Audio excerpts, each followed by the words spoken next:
All right, so I appreciate you all being here. Up here on the board, I have basically an overview of the time we have left in Chem 222. This Thursday, Exam 2, excuse me, Exam Prep 2 worksheet is due, and we'll do a lecture afterwards on the remainder of this chapter. I won't finish it today, as well as chapter 20, which is they're a cool combination. These two chapters kind of go together. And then next Tuesday, as Trinity asked there before we took a break, next Tuesday, there's basically two things going on. We'll do problem set 6. You'll turn that in. You'll do the seminar self-quiz 6 and quiz 6 first, and then we'll come back after a break, and that's when we'll give class presentations. Class presentations should be pretty chill. You'll be in this room in front of these people. Obviously, there's not too many. This Windows computer up here is absolutely available to you. So if you want to do a presentation with Google Slides, PowerPoint, something like that, awesome. But also, as we were talking about in lab yesterday, you can also just get up here and talk, all right, which is totally fine. Just kind of talk about your presentation, good to go, no big deal. You'll turn in your class presentation paper on Tuesday as well. And then next week, Thursday, the only thing we're going to do is take the final. So the final will be over all the different chapters we've looked at. There's a sample final on the website you can check out. There's a sample video overview of some questions if you want. They'll help you get ready for it too. The end is in sight. Yes? So after we do the presentations on Tuesday, is there lecture stuff? No. If you wanted to stick around, I would be honored to go through an exam review for the final, definitely. But at that point, people are probably sick of me in the class. So that would be an option. If anyone asks me to, I will absolutely do it. But as of right now, Trinity, no, we won't do it. It's an optional thing. You can look at the video and stuff. But I am happy to do that for anybody that asks. I know this is an intense class and stuff, so no harm, no shame, no fouls, nothing like that. So, other questions? For what it's worth, this is one of my favorite chapters, and it's on kinetics. Kinetics is the study of speeds in the reaction. I've mentioned once in a while that I'm an impatient chemist, and I do stand by that. And the question here is, why are some reactions fast and some reactions slow? And we very briefly talked about this back in chapter 9. All of these represent reactions which will occur. So your piece of paper is going to burn, your iron nails are going to rust, and eventually your diamond is going to go to graphite. But the speed of the reaction is absolutely a part of all this. Now, paper will burn instantly, basically. The rusty nails will happen over a pretty good amount of time, but we could watch it. But man, diamonds going to graphite, that's glacially slow.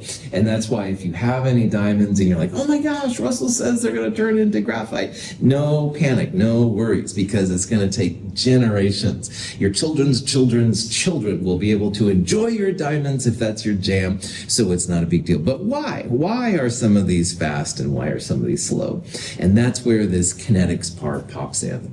So I'm going to split chapter 17 into 2 parts. Today we're going to talk about what's called the rate law, which is trying to explain how to scientifically determine how fast and how slow things go.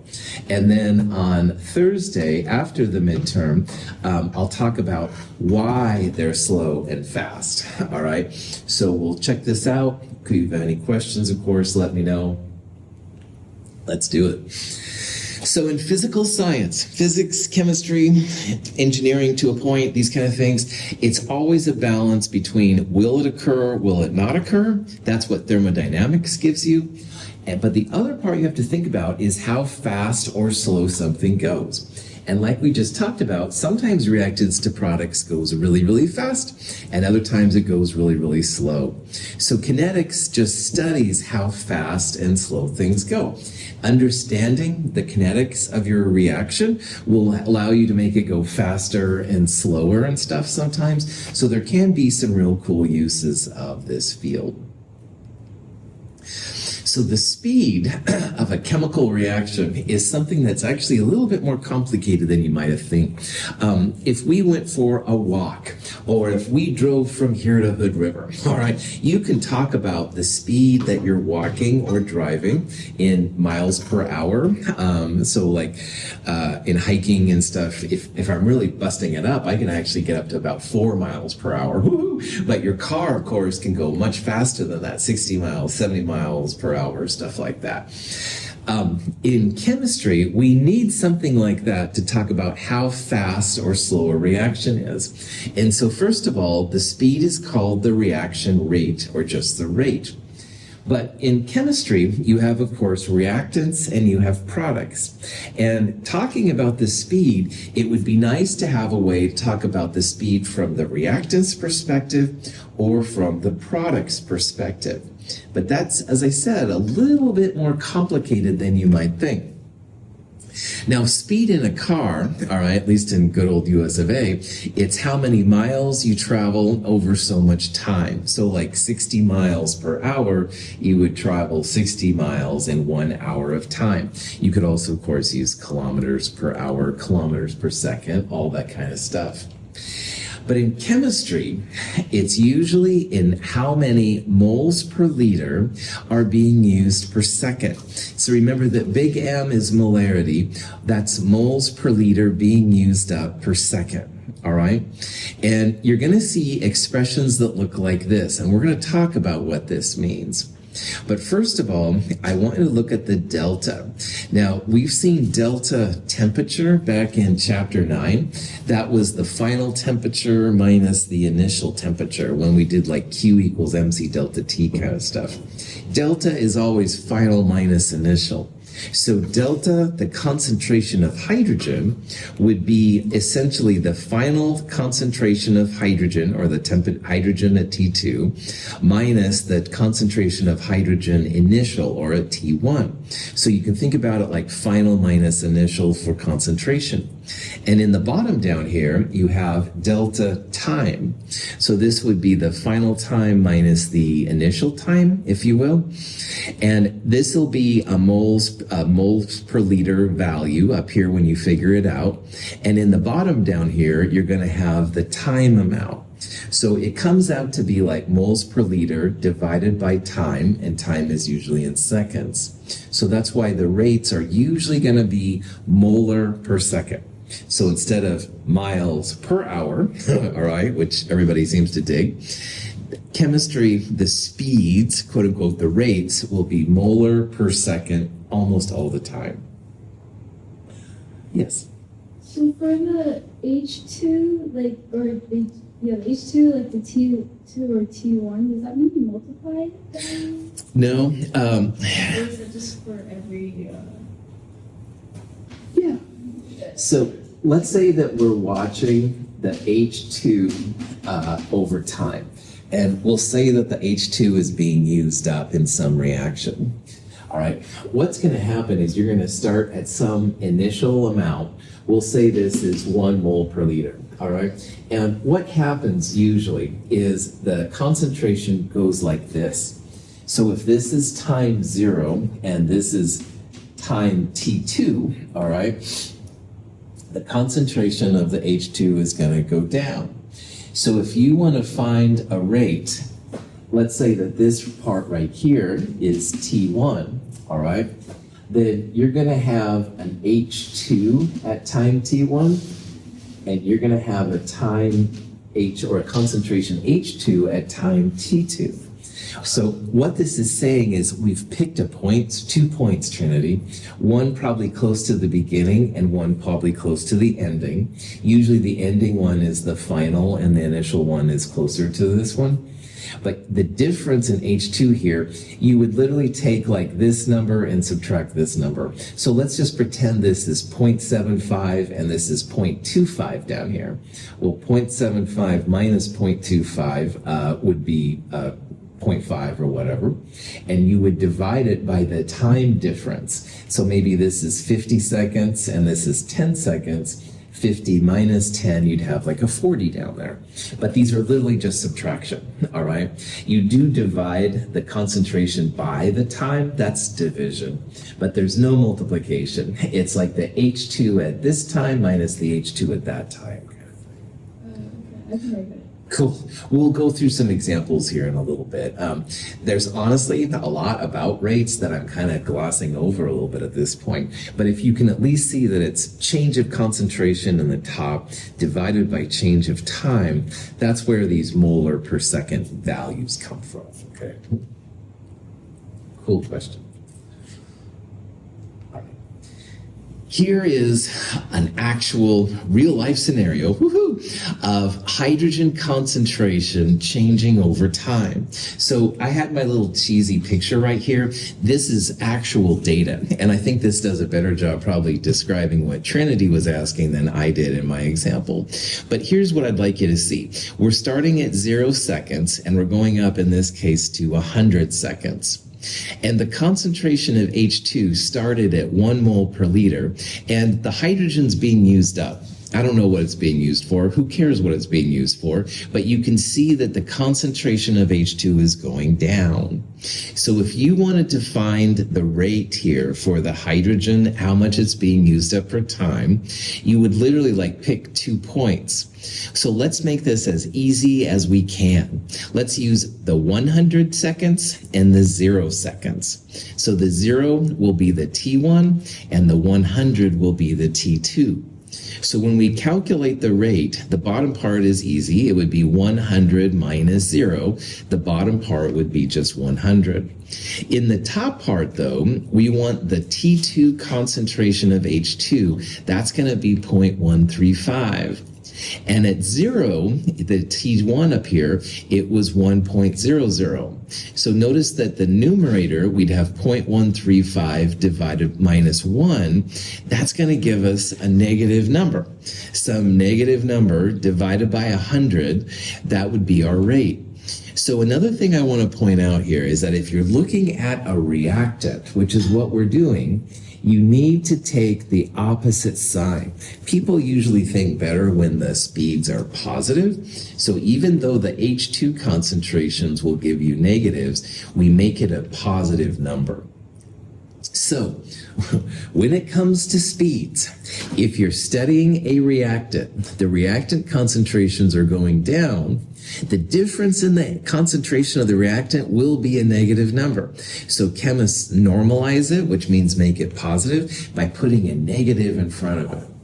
So the punchline here is that if you have a reactant, it needs to be a negative number. Put a negative in front of it so the overall rate is positive. Here's the actual changes in the hydrogen concentration. So final minus initial, this minus this is where the minus 0.181 number came from. And the delta time would be 10 minus 0 or 10. So initially, this number divided by this, you get a negative number. But because it's a reactant, all the rates then turn out to be positive numbers. There's a reason why we like them positive. I'll talk about that here in a little bit. But for right now, what I'd like you to see, rate is going to be the change in concentration over the change of time. And if it happens to be a reactant, put a negative right there. Questions? So, another thing that's important besides the reactants get that negative is that, check this out. Here's H2 reacting like we saw before, and it's making HI. But here's the other part that drives chemists crazy when we think about time. If 1 mole of H2 is used up, you make 2 moles of HI. So think about this, 1 mole of H2 would make it go down, but 2 HI would go up twice as much as the I2 went down.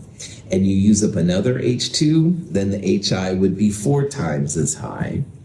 So that's another part here that drives scientists crazy when you're thinking about time. So first rule about rates, put a negative in front of the reactants, but the products are positive. Second rule of thumb, you want to go 1 over the coefficient. So here, because of this 2 versus 1, you'd want to go 1/2 in front of the HI. So this is interesting. It's a little weird at first, but I want to talk about how chemists describe how fast a reaction goes. So here's big A and big B making big C and big D. Big A and big B, it's the change of concentration over time, but notice how they have negative signs while the products C and D are positive, all right? That just keeps those negative numbers turning out to be positive. So reactants are negative, products are positive. But the other thing is to keep this 2-to-1 ratio in check. Scientists go 1 over the stoichiometry. So little a, little b, little c, little d, those are the stoichiometries. You can see it's 1 over d. So in this case, we'd use 1 over 2 to keep the HI speed in track relative to H2 and I2. Because otherwise, it would look like this was twice as fast as the H2 and I2 was being used up. So, punchline. All this stuff. If everything I just said was gobbledygook, and I understand, 2 things to remember. If you have a reaction like this and you want to write the speeds, the rates, reactants are negative, products are positive. That's number 1. And the second thing, you always go 1 over the stoichiometry. So it would be 1 over 1 for H2, but it would be 1 over 2 for HI.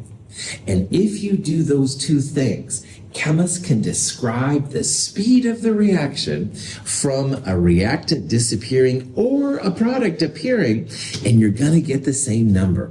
And that's why chemists like it. Like, you don't want to have a speed of a car be, one speed for person A and another speed for person B. If they're in the same car, that would be crazy, right? Well, this is chemist's crazy way of making the speeds the same for one reaction. And Trinity's looking at the reactants. She can use this way to do it. But then Caitlin's looking at the products. If she does this, they'll be able to talk to each other about the speeds, even though one person's studying the reactants and the other person is studying the products.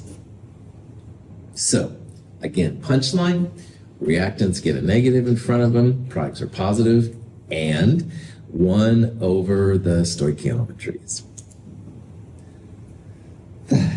Questions?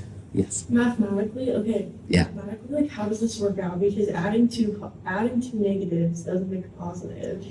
Cool. So when you're talking about the delta t's and all of that, like, how does that actually end up working? Right on.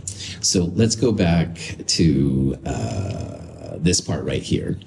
All right, let's do a delta. Let's figure out the rate of H2 for the first 2 points. All right, so my number 1, T1 and H1 is going to be this set, and my T2 for time and delta H is going to be this set. Okay, so if we want to define the rate here,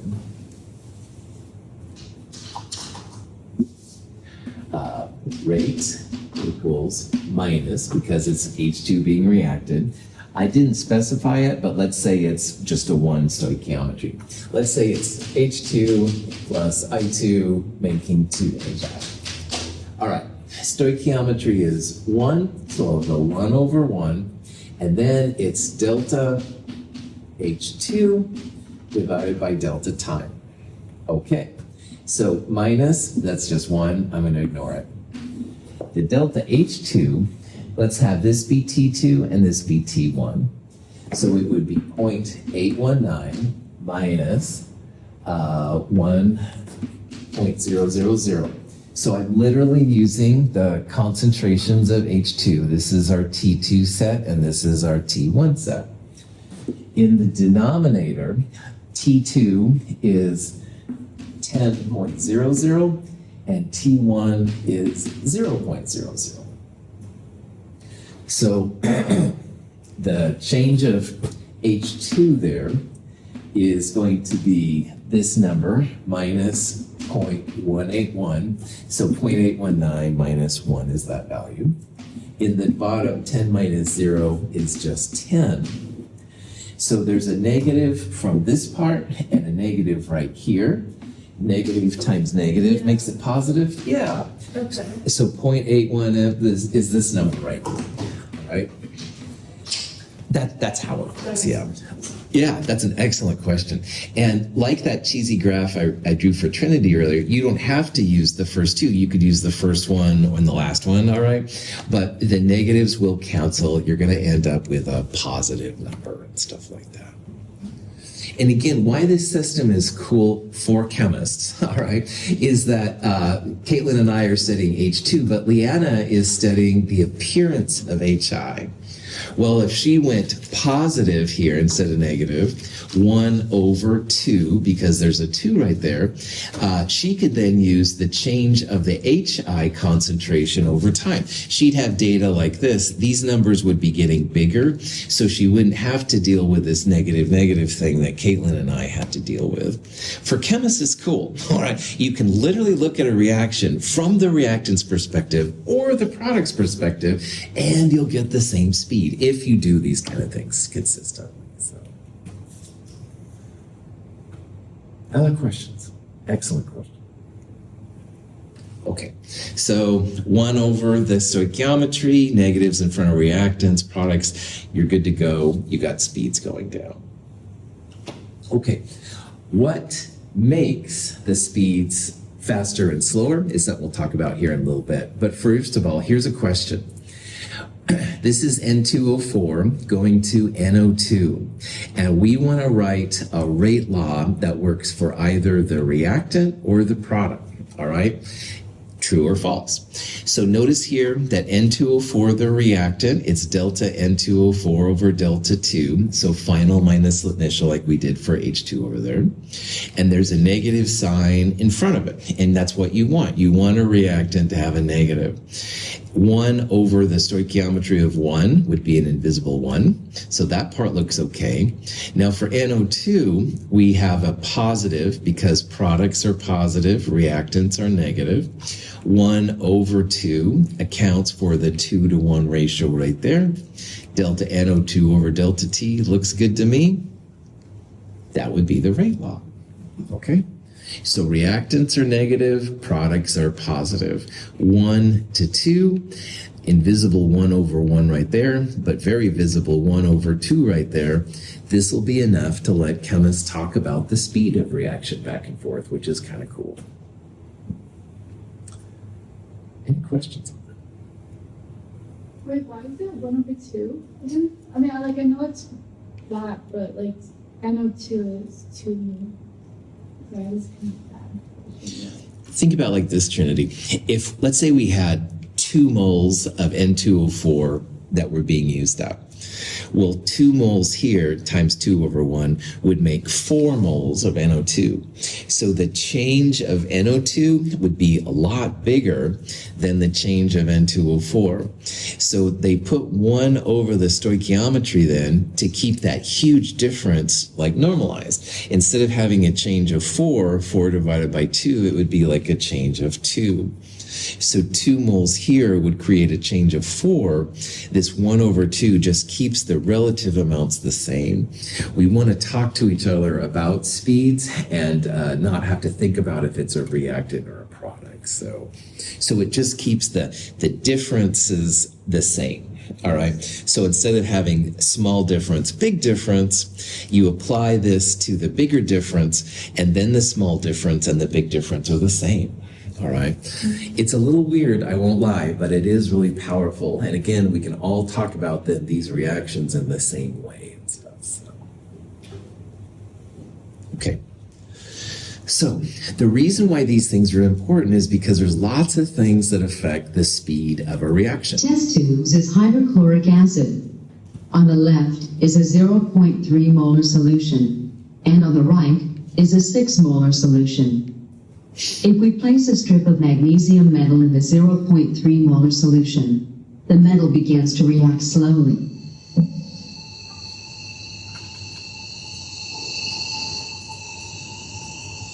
If we place a similar magnesium strip in a 6 molar solution, the reaction is much more vigorous.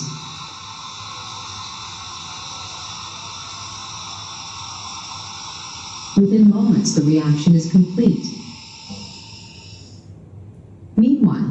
most of the magnesium in the 0.3 molar solution is still in solid form.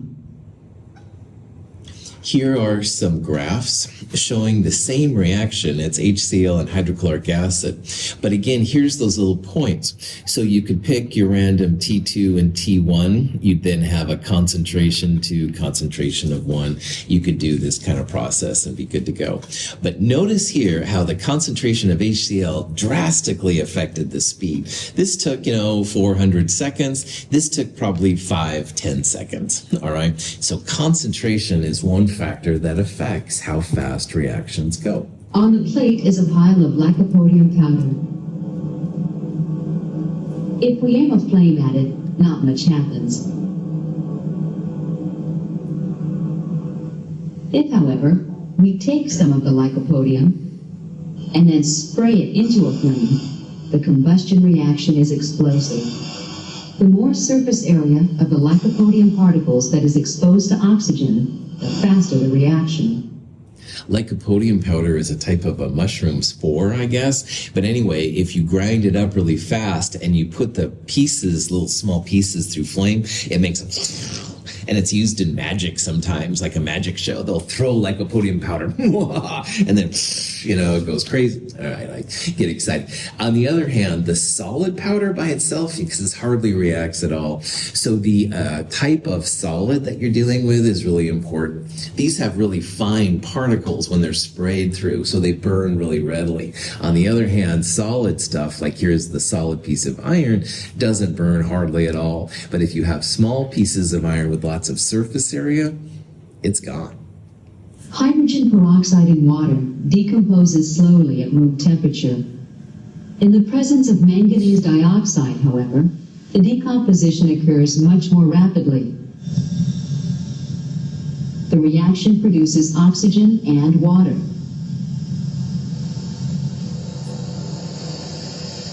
The manganese dioxide is not consumed or otherwise altered by the reaction. It serves only as a catalyst and makes the reaction occur more rapidly. A catalyst is what we used in lab, if you were with me, in our first lab. We put some MnO2 in some KClO3 and it reacted fast. Catalysts make reactions go faster, but they're not used up themselves. Most catalysts are what they call positive catalysts, so it just makes the time elapsed go a lot quicker. You don't want to have to wait for it. There's actually some research, though, in certain systems where they have what's called a negative catalyst. You would make the reaction go slower. That's rare. Most of the time people want reactions to go faster, so most catalysts are positive catalysts. But the important part for us is something that's used up, but it is recreated at the end. And we'll come back to that here in a little bit. If we pour equal amounts of hot and room temperature bleach into separate beakers of colored water, we see that the hot bleach on the left destroys dye molecules more rapidly than the room temperature bleach on the right. The temperature, as it increases, usually makes reactions go faster, all right? They say that for every 10 degrees rise, the speed of the reaction doubles. That's a rough guise, but it is kind of about right. So if you want something to go faster, just increase the temperature, basically. So these are all factors that affect how fast a reaction will go. So a rate law is basically a set of conditions that affects how fast or slow your reaction can go. And if you understand the rate law, you can make your reaction go faster or you can make it go slower depending on what it is. You have to do this experimentally, all right? You can't do it theoretically. You have to actually go to the lab and figure out what makes reactants go faster and slower. So this right here is an example of a rate law. Rate laws, and this, by the way, is the rate. That's the speed over time stuff we talked about. It equals a rate constant K times some type of reactant to a power N. And these little n's are really important for what we're going to do in Thursday's lab, Leanna. They're called the orders of reactant. And the orders will always be 0, 1, and 2 for Chem 222 and Chem 223. And we'll talk about what that means here in a little bit. So every reactant has its own effect on the speed. Some of them are zero order, some of them are second order, stuff like that.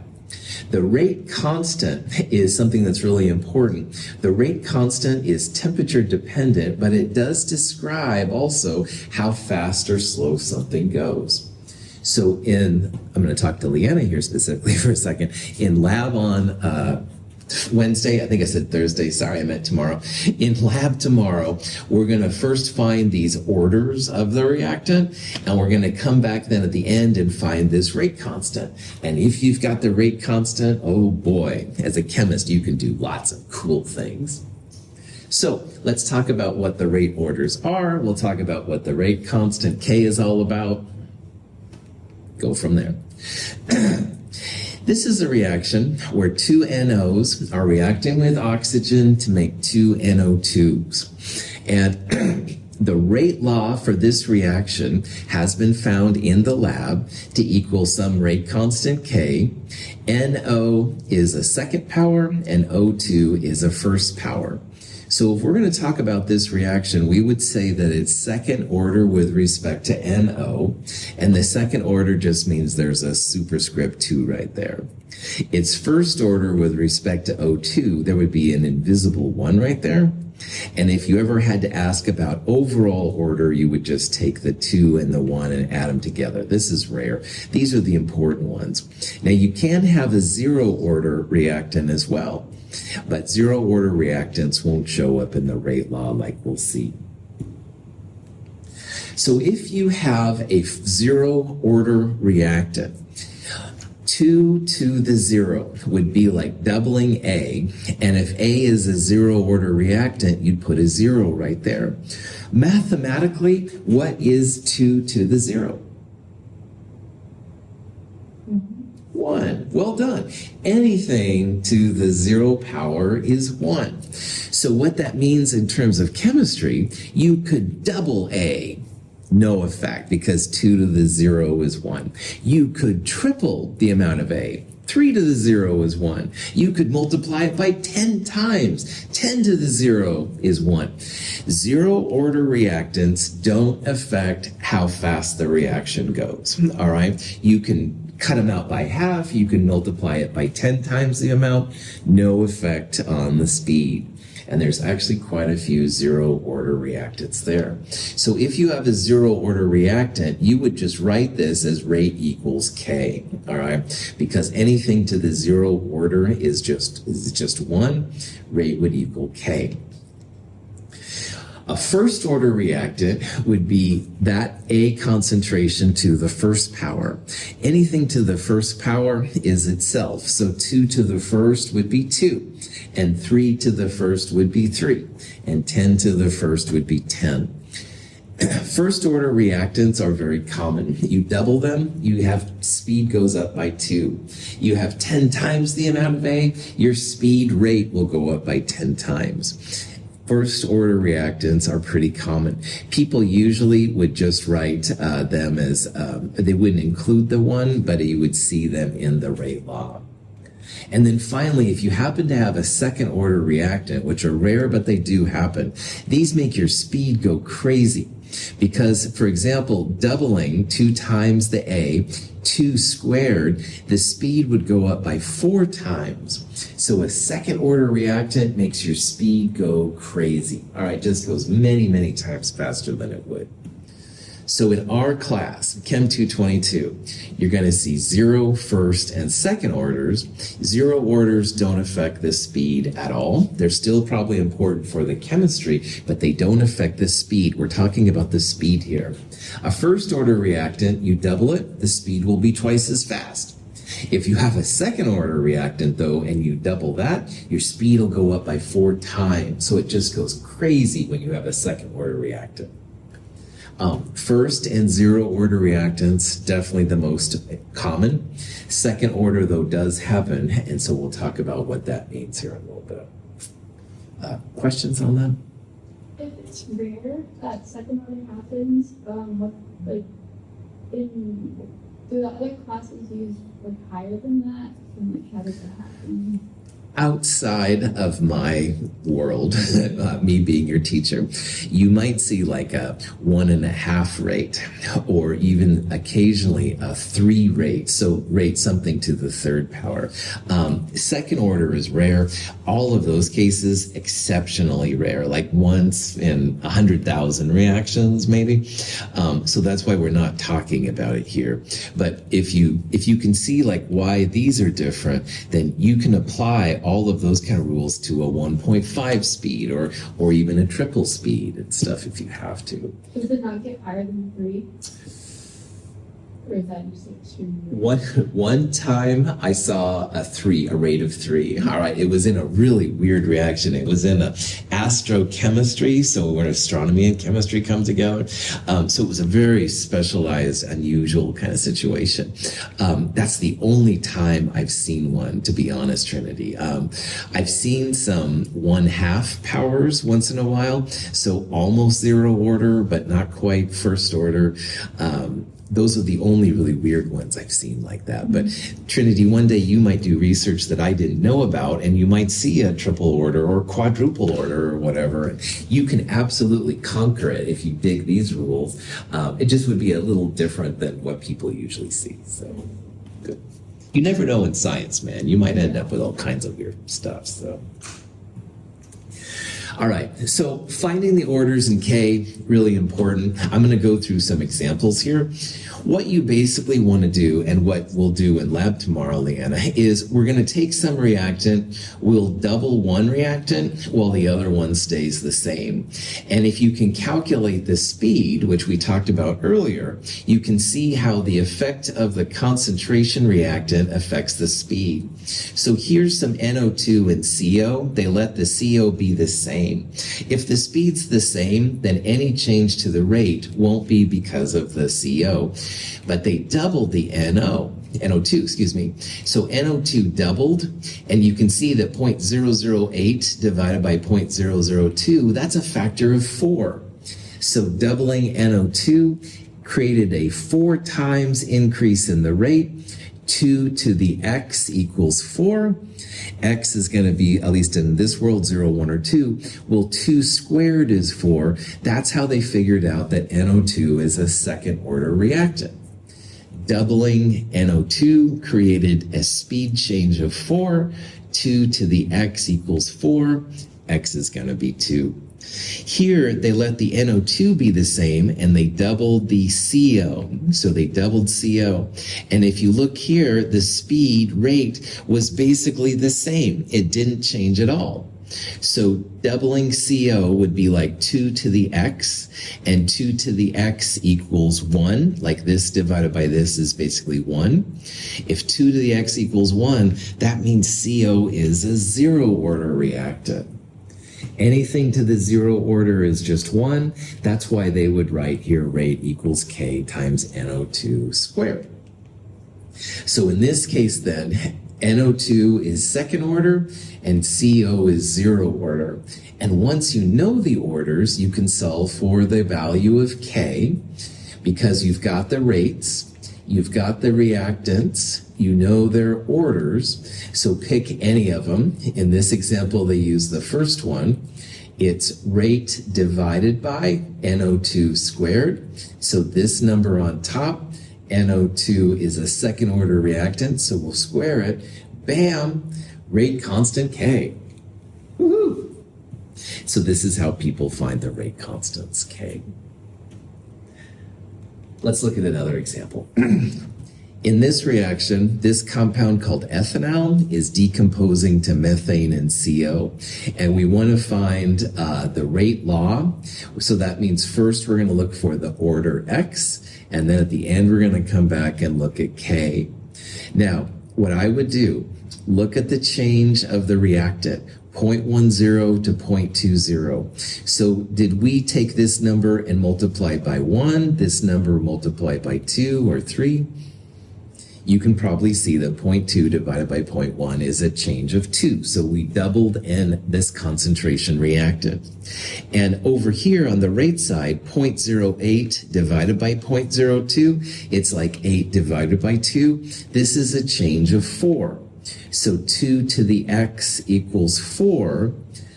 What do you think x is going to be? If 2 to the x equals 4. Remember, x is going to be 0, 1, or 2 only. One. Cool. So 2 to the 0 would be 1. 2. No, it's two. Yeah, good. You saw, yeah, that was Trinity. I saw the light go on. That's worth my time for being here. Yeah. 0, 1, and 2. 2 to the 0 is 1. 2 to the 1 is 2. 2 to the 2 would be 4. It's a second order reactant. Now, I'm sure after looking at all this chemistry, that's as clear as mud. There is another way you can do it. All right. This is what I basically did in words. I took the rates, compared them. That's where the 4.1 looks like 4 came from. K's will cancel. 2 divided by this is 2 to find x. You can also use logarithms, and this is what we'll talk about in lab tomorrow, Leanna. But either way, you're going to find it's a second order reactant. Oh, joy. So we would say that the order of the ethanol, this compound, is a second order, and you could write it then as rate equals K times this reactant squared. It's a second order reactant. Here's a problem that says the reaction is second order in NO and third order overall. What's going to be the rate law? Well, rate will equal K times the NO to the X and H2 to the Y. Second order NO means second would be 2 right there. Third order overall means 2 plus X equals 3. H2 is going to be first order. This would be answer C. All right, so back to this thing. Second order reactant, if the concentration doubles, the rate will go up by 4. 2 to the 2 is 4, it'll go up by 4 times. It's a second order reactant, 2 means second order. And if you want to find K, no problem. In this example, I used trial 3. Rate, this number, equals K times the concentration squared because it's second order. So here's the rate. The concentration was 0.30. We found out it was second order. K would be this divided by 0.3 squared, 2.0. Woohoo! So that's how you find the value of K. The power of math, people! The power of math. I'm a Star Trek geek, so I admit anytime I can throw Star Trek in, I think it's cool. All this is math. It's all stuff you can do. We're going to do this part in lab tomorrow, Leanna, so it's pretty chill. Questions on that part? All right.